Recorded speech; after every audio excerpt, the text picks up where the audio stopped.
Hello everyone, in this video I'll show you how to download Undertale on Android. First thing first, go to the official GameJolt page and download the Undertale Android APK. On your Android device, open a File Manager app and create a folder named Undertale. Inside the Undertale folder, create another folder named Music.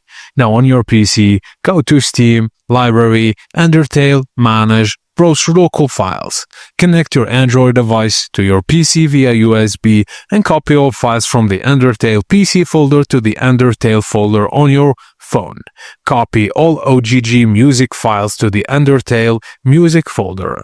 Now launch the Undertale app you installed and allow all requested permissions. You'll see a screen prompting you to select a folder. Navigate to select the Undertale folder you created earlier and grant access to the folder when asked. Now, wait for the app, load all the files, apply touch controls, and load songs from the music folder. And that's it. You can now play Undertale on Android with working music and controls.